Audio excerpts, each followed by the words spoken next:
hommikust varajased ärkajad. Käes on järjekordsed füüsikaminutid ja õige kohe on käes ka kooli lõpuaktuste aeg.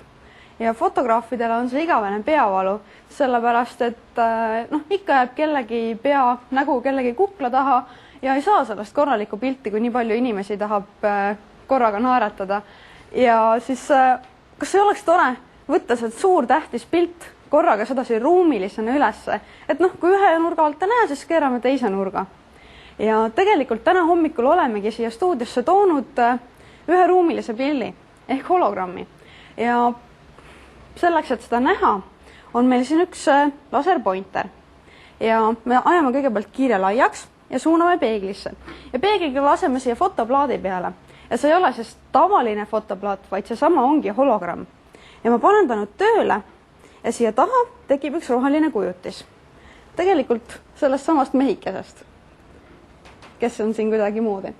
Niimoodi, aga tule Toomas, inspekteeri, kas on ikkagi ruumiline pilt meil siin? Vaatame üle. Et kas sa näed teda mõlema puse pealt ja kuidas ikka on? Näen, on ja täitsa kolmedimensionaalne mehikene on siin sees. Kui oleks veel värviline, oleks nagu päris... Jah, praegu on ainult roheline ette näidata siin. No niimoodi.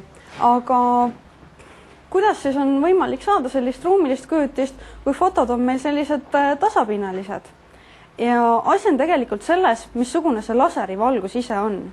Et kui me võrdleme nüüd tavalist valgust laserivalgusega, siis tavaline valgus on nagu inimesed sagimas tipptunni ajal siin hommikuse kaubamaja ees, igaüks liigub oma suunda ja oma mõtetega, aga kui martsib sõduritega lonn, siis nad on kõik sedasi astuvad ühte sammu ja täiesti niimoodi ühtlaselt liiguvad.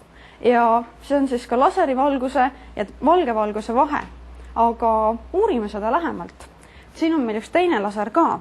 Panen selle käima, nüüd ta natuke aega soeneb. Ja ma panen siia ette sellise väikse klaasitükikese.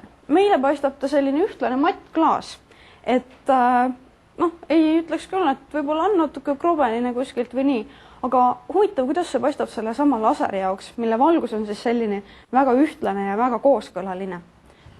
Paneme selle siia ette ja Toomas, ole hea, aita mind selle väikse improviseeritud ekraaniga.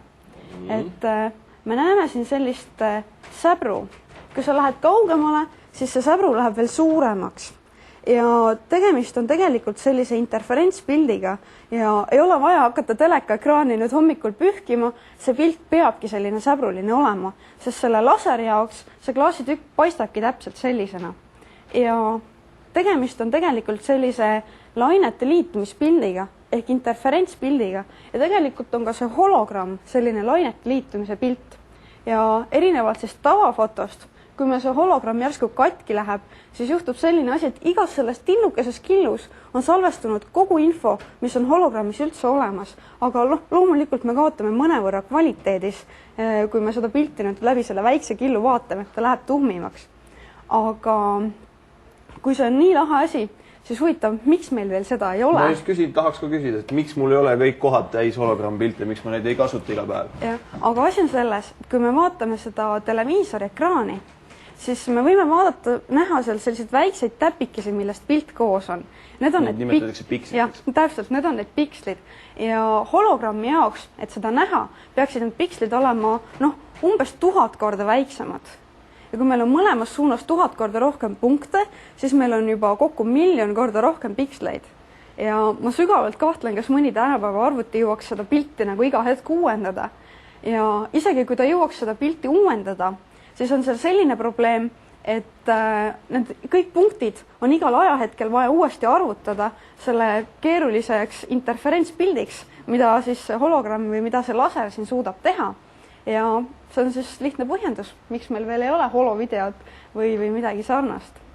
Aga kas ei ole nüüd meeldiv unistada, et mitmekümne aasta pärast seda lõpuaktuse pildi võtmist me helistame oma vanale klassikaaslasele ja meie kõrvale, telefoni kõrvale, ilmub selle klassikaaslase selline elusuuruses pilt ja me saame taga rääkida, teda näha, suhelda nagu ta oleks justkui meie kõrval, käia ümber tema, vaadata, kuidas ta on ajaga muutunud, mitu kilo juurde võtnud, kui palju ta neid on maha võtnud ja jagada niimoodi oma muljeid ja elu.